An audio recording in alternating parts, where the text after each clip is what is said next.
cartel, my people, my babies, my dogs. What's going on with you guys, man? It's your boy Golden Ghost alongside SilverAce and Coach Crashout.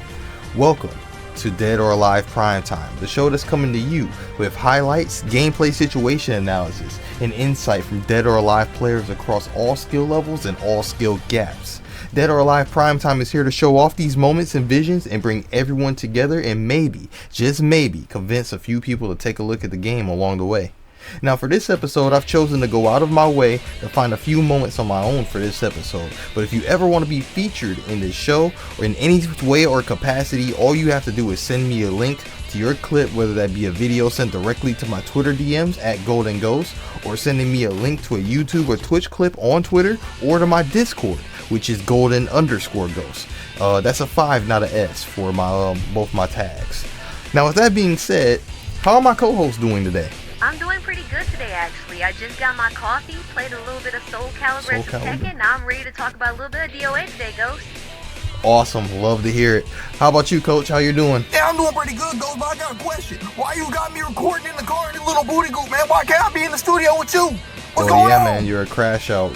Plus, man, don't forget what happened the last time I let you play Tekken on my setup. Bro, come on, that was one time. One. Well, yeah, man. That was one time too many, bro. I'm sorry, that was one time too many. Man, you know what, Ghost? That's why you can talk about that. And his mic's cut off. Oh my goodness, if you could read lips right now, you would be very upset about what he's currently saying about you and some barnyard animals right now, Ghost. Yeah, well, unfortunately for him, I don't read lips, but you know what I can read, bro? The like and subscribe button, along with any comments people have along the way. So hey, make sure you do that for this series, and also if you want to leave a like on Crashout's Tekken video, if you guys want to see more of that type of content, make sure you guys get him to at least 10 likes, bro, and then we can bring him back on for another run on some Tekken, man. Hopefully he doesn't mess up my setup again. Hey, man, are you good now, bro? What? Yes, man. Are you good, man? It's your turn, bro. You gotta show off the highlights for the day. Get us started, bro. Get the ball rolling. Let's go. I bet y'all these are our quick DOA highlights, bro. It don't matter if you're high level, low level, mid level, or anywhere in between the spectrum, bro. If you did something that looked kind of cool, you might make it on the list. So don't forget, bro. Man, we might put this up on Twitter or something. Might put this up on the YouTube poll, bro. Send the clips down. Do it. Boss it.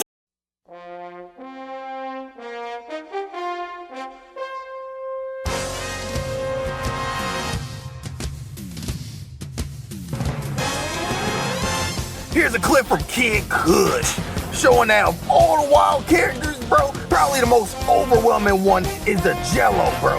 Look at this piece of jam butt, just moving all over the screen, casually mixing up this poor phase 4, man. This chick got not 1, not 2, but 3 critical bursts in this game, man. And you can just dominate the life out of someone if they don't know what's going on.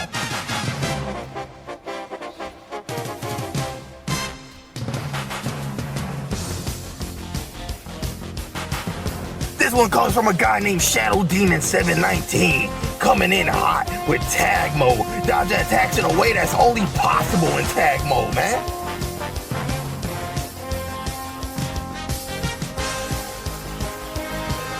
I'm not gonna lie, bro. You try and dodge me like that, bro, I'll be ready to crash out. And his opponent was too, because the entire lobby got routed booted out the game. Next clip is from a player named That Drowning Man with a crazy setup idea that was guaranteed to do mental damage to the Neo Tengu. I just know this setup was gonna run the Octo Kid's day, man. It was gonna ruin it. But Fate had other plans, man. Oh, if he would've got hit with that, I just know he was gonna crash out. Speaking of Octo Kid, man, he has his own clip here against this poor Bayman who was laid out ready to take a nap. And this guy has decided to take a hot fart and throw it right at Bayman's mouth, sending him straight to the upper roof. This is why Bayman's so weak in DOA 6, man. He took too many hits of Neo Tengu's booty hair. That booty hair. Only one DOA 6 clip today, and that's by a guy named X Pulley. He still lost this game, but I bet you my entire life savings of 88 cents that this round, it gave him a ton of confidence to get better at this game. Take a look at how he just outplays and make Mila guess wrong the entire round. Stop mashing. What? You You got hit wrong, baby. What? Now hold this combo. Oh my God. All right, we got one more clip, man. What's this about?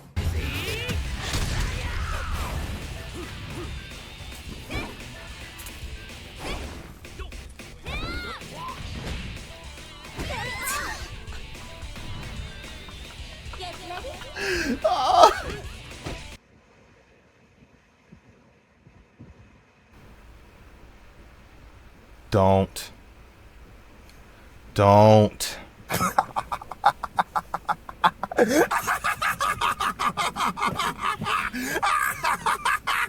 Alright, I'm cutting his mic back off again, bro. Oh my God. Ghost, do you want to talk about that? Why'd you let him Michael Jackson on you like that? I didn't know that him doing that Michael Jackson was going to make him just dodge my move like that. I didn't even think he was going to taunt. I thought, okay. I don't know, bro. Look, I guess I'm just butt, bro. I don't got nothing to say, bro. I don't got nothing to say. I just have to hold that, I guess. Oh my, wow. Well, there's no need to be embarrassed because you live and you learn, right? But you know what we love to see? New players learning, and that's what we should go over first.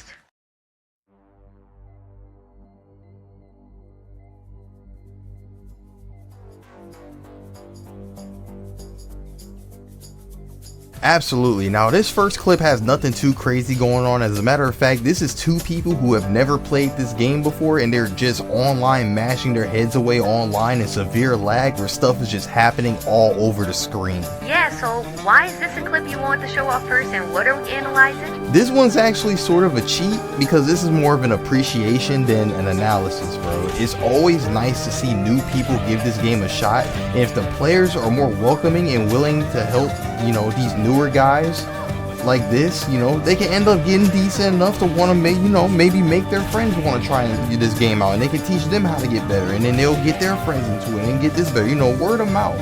You know, this is how I personally got started into playing Dead or Alive. You know, Core Fighters was free, and it was the game for a good while was really just me mashing away online with my friends for hours, you know, just with the free available characters. So despite how wild this may look, despite how wild this may seem, if you're a seasoned DOA player or anything from your perspective, no matter how that is, bro, I'm always going to appreciate that the game has people trying it out for the first time, people that are new, relatively new, trying the game out, and not just, you know, just throwing it to the wayside. You know, I'm always going to appreciate that. And I'm always going to try to play my part with anybody like needs help for stuff. I'm always going to try to play my part trying to help them out, because I had people help me out to get better, you know, and that's what kept me sticking around for the game and stuff, you know. That's actually really wholesome. I love that from you. This next clip though is an analysis on gameplay, and it's by a top level DOA player and acquaintance of mine by the name of Emery Reigns, who I'm almost positive will make an appearance on this primetime sooner or later. And the name of the game for this analysis is Force Stun. So why don't you go ahead and give them the rundown for me, Ace? Let them know what's going on here. Of course. Now, Emery does a pretty good job already of explaining what goes on in this clip if you're paying attention to his edits, but I'm going to be spelling them out for you as we go along. So let us start. So first things first, Hayabusa does this handstand into a spring kick. He has two different options on this. He can do a mid punch or he can go high in this situation. What Emery chooses to do is he's just going to avoid all of that and go into a sidestep attack. It goes into a combo which goes in for the max damage joint. Nice. Goes in for an attack which normally would give him plus frames on block for a mix-up, but he just went ahead and exited it. So now this damage right here. And then what that move is right here is he went into a force tech. Instead of going for max damage against the wall, he decided to go for a force tech to force him to get up.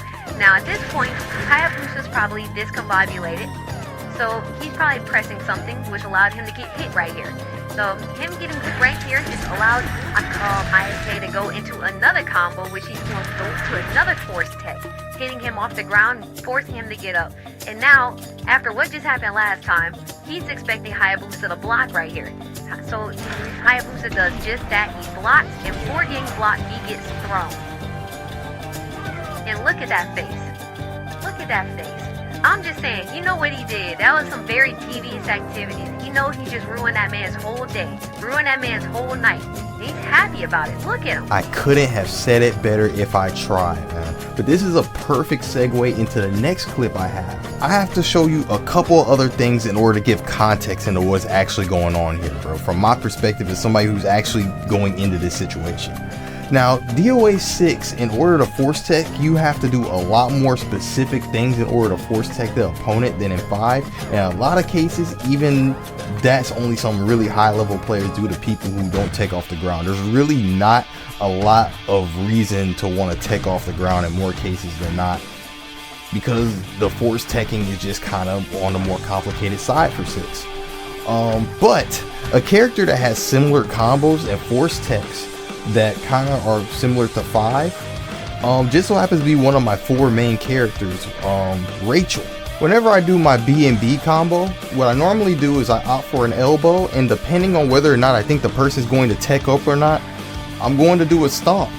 And the stomp input basically forces the opponent up and leaves you plus. Now, most good players will tech up, and when that happens, Rachel basically has her turn and is able to mix you with some kind of attack string or a throw, and the opponent usually has to just guess. And that is the situation that we find ourselves in here with Ryu Hayabusa here.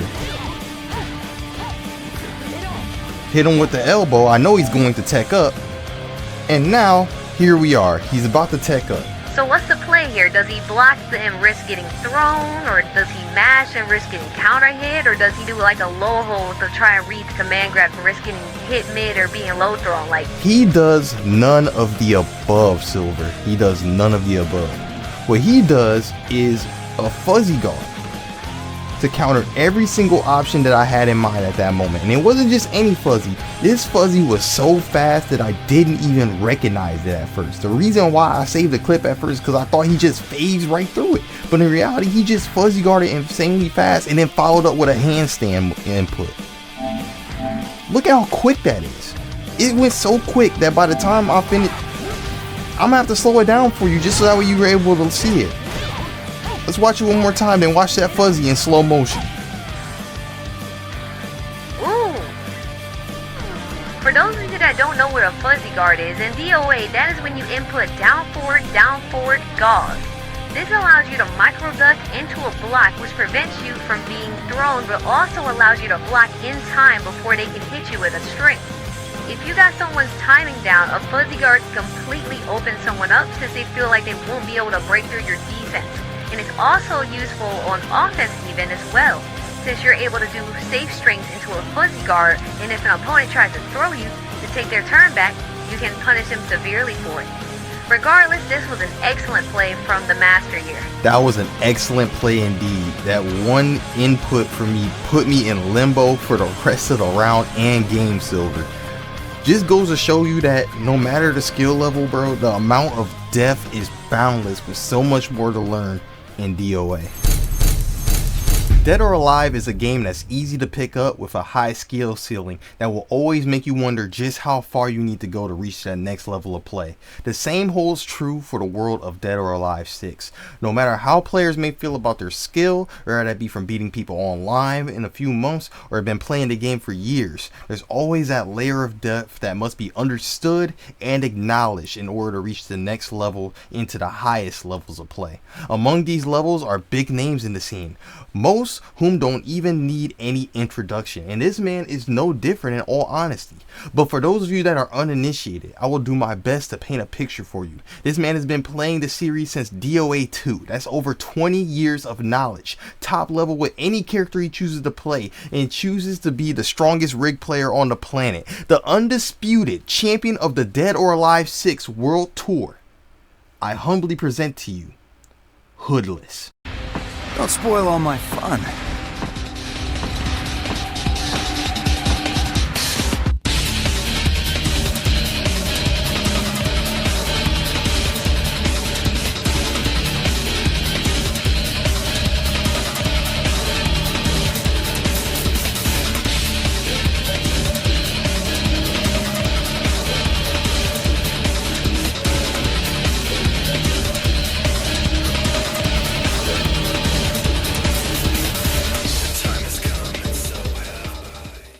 right, so we're not gonna be here for too long. I only got a couple questions for you, but I just want to make sure the people, people knows from the champion of Dead or Alive 6, man. So you doing good, man? Yeah, I've been doing very well, man. All right, that's good. That's Complain good. about. Awesome. All right, so let's start from the beginning, man. When I first started watching DOA, like the competitive scene, it was during like 5 Ultimate. And that's when I started seeing like your name and stuff, like, along with people names like Crazy, Steady, Excalibur, Killy, and other big names, that be playing at the top level. When exactly did you like get started into DOA and like playing like and competing and stuff? Got started when first DOA game I was playing was DOA 2. So doing, I don't know what year or what age I had to remember, but doing those magazines that had demos in it back then. I was playing that on Dreamcast. That was the first demo I played. Was DOA 2. Yeah, it was DOA 2. And from that point on, that I started liking it. From that point on, then I had a couple friends that was living in an apartment. They was playing the same game as well, so I really got into it. And I really got into it when DOA 2U, so Dead or Alive Ultimate came out on Xbox. And there was online play. That was the first online play. It's like, okay. Then that's when I really enjoyed it. That's when got my feet wet over there, because I was a random person. I'm just playing random people and stuff. So seeing from there, and then from now, seeing the names from back then, like I recognize them because I've seen these people before. Because they didn't really know me like that. So like the old people like Vaster, Black Mamba, Just Own, and Perfect Legend, Rhino's time, because old people was out there. So that's how I got into it. Okay. Would you consider which one of the series would you consider your favorite? Would you consider DOA 2U your favorite one? Always, yeah. Always. Okay. Always. See, yeah, I got into it around 5 Ultimate, so I never really got the chance. But if the opportunity ever presents itself, I do want to get into 2U to see how that was, because I've heard a lot of people say that was their favorite out of the entire franchise. Yeah, I'll tell you like this, because a lot of old people that have been playing from back then, they will like that game much more, because that was the base. It's the crop of it, the core of the game. Then everything excels from beyond 3. It excels everything beyond 3, because everything changes right after that. Okay. All right. Who was your main in 2U? My first main was Otomi. Otomi? Yes. Okay. I had to unlock her. You had to unlock her? Yeah, I had to unlock her because I had to buy. If you had DOA 3, and DOA 3 came out before DOA 2U because it came online. Mm-hmm. So if you had to save content on DOA 3, you would have a Tommy on DOA 2. Yes. Okay. That was my first one. Yeah, because those were the characters. Well, I seen you use Hitomi. I've seen you use Zach. I know when we played each other one time in 5, you used Jackie, and then I know you play with Rig when there's money on the table. So sometimes he say money on the table, I can just pick the characters I want to play with. But yeah, I know you're at a level where you could kind of just play with whoever and do well. At that point, yeah. At this point, yeah. But from that back then, it's just people say, Zach's your man because you play much better with Zach. You're more aggressive with Zach than Rig, kind of thing. Like, it's like 50-50. I'll tell you that 50-50. It just depends how I'm feeling. It depends how I'm really in the momentum or whatever case may be is happening. Okay. What gravitated you towards those characters to be your go-to picks? It's really the characters was in. It really wasn't no different. Like, he's what they gonna say if I play Zach? He's a black character because you black. No, we don't do that. Yeah. It just the character it was a very interesting character. I wanted to try out the character, and I see the playstyle, look at it, like I enjoyed it. Same as for Rig, because Rig was a new character in 5. It told me was just a straight Tommy was just straight character. Like, I just want to pick the character. I want to see how it feels. Like, I really enjoyed the character. That's all it is. Yeah, they did kind of make Hitomi seem like she was like almost like the Ryu of the game. Like you play a tutorial and you play as her.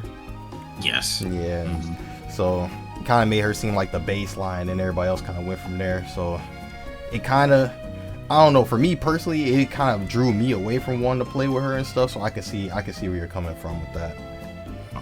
Okay. Did you have any VF background? Because I know you play with Jackie a little bit. VF background? No VF background.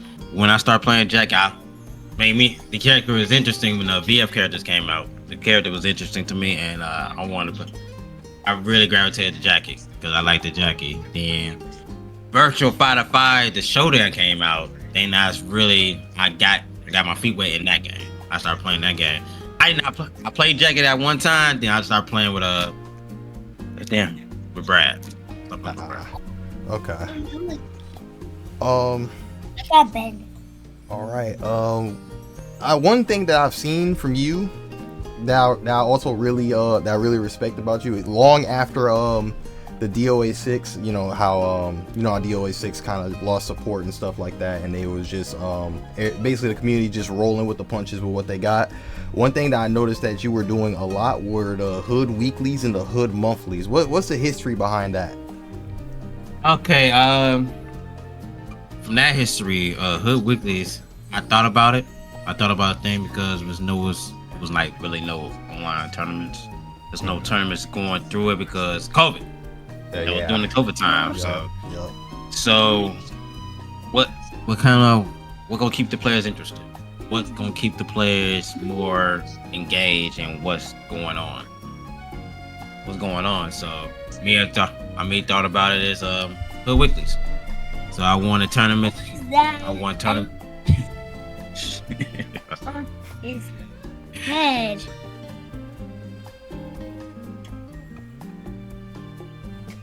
So gravitating from that, I want people to get engaged more. So Hood weeklies, I want people to play in tournaments, enjoy themselves, win money. That's how it's gonna be. Okay.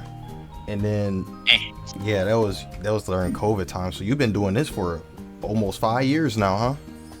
Yeah, I had to stop for a second. I had to stop for a second to slow it down because one, it was straight PlayStation first, then gravitated on when y'all gonna have PC. Then we had I gravitated on that PC and PlayStation. It was by a weekly thing because transitioning from there. Then they want an Xbox coming in here because that was a lot more work. So like now inside the community, I'm gonna say Xbox ambassador Big Dame, he runs Xbox. So he ran his Xbox tournaments. That's when everything like keep on incorporating everything was gonna have more tournaments for the players that want to play, keep on playing DOA. And went towards the monthlies now. I had to gravitate on that because I've been doing school. I've been doing school and stuff. So I had to collab with XFS Extreme Showdown because those guys run tournaments every week. Street Fighter, every other game they want the community was playing because they mostly started from 3D, and from that point on, like I collab with them so they can help me broadcast today. I'm mostly helping them. They helping me because DOA is there, got people there, and then they gonna get more people in their community. Say, oh, they got other variable games, and then people can compete. Right. So both of us helping each other out, so they can everything's growing. So that I shout outs to them that helped me out, and Xavier too, because me and Xavier started from first. Me and Xavier started because I asked him for the help for doing the Hood weeklies, because that's when it started. Because I needed to build a team first, because it got bigger and bigger. Okay. So that's when they got really buckled down and get everything started running. Okay, so you got like a team. So is it just you and Xavier? Or you got more people that work on the Hood weeklies, all collaborative together. During the time for Hood weeklies, I had a staff. It toned down because I had other things I had to do. So really, it's really me and Xavier. If I call him up, if I text him saying I need him for monthly, then he'll do it because he's a record runner, same as me. He's competent, same as me. And for streamer wise, he got his friend Gil Hustle will help him out for the streaming part because we both gonna stream. So it gonna keep the show going. Awesome. All right. It's very amazing that I was able to get this insight from you, Hoodless. There's 2 more things I want to ask you before I let you go. Okay. What is the most memorable dead or alive moment that you've had out of your entire time with the game? And then what tip would you give to players who might be considering trying out DOA 5, trying DOA 6, or even attempting to get better at these games? Most memorable. My most memorable is basically 2019 World Championship. That was my most memorable one. Yeah, that was my most memorable because I was out the country. This is my first time coming out the country. Me making a statement that everybody was against me anyway because how the tour was anyway. Everybody was against me during that time. It's either when I won that was the only thing that was on my mind the whole time. Because it's either what people say, what my brother say. It's either if you don't win, it's because your hands was cut off. That's what he told me. My other friend told me it's a win or bust because you the hottest person. I was the hottest person that was doing the tour anyway because it's very consistent. Very consistent. And from that point on, everybody was looking, and all the international players was looking at me anyway because I was the only person really showcasing my shit, basically. Showcasing everything, doing the whole tour anyway. Okay. That's the only available video that you gonna see. It's me. So basically, everybody that was there was basically looking to cut your head off, basically, at these tournaments. Yes. Okay. It doesn't matter what it is. Yeah, it doesn't matter what it is because I'm not winning anything because what I've seen the tour is I didn't win anything. I got second, I got fifth, and after that, from that point on, I only won an online tournament. And from that point on, yeah, win the whole thing at the championship in Japan. All right. And you said a tip. Yep. I can say, I'm like, all honesty, try out the game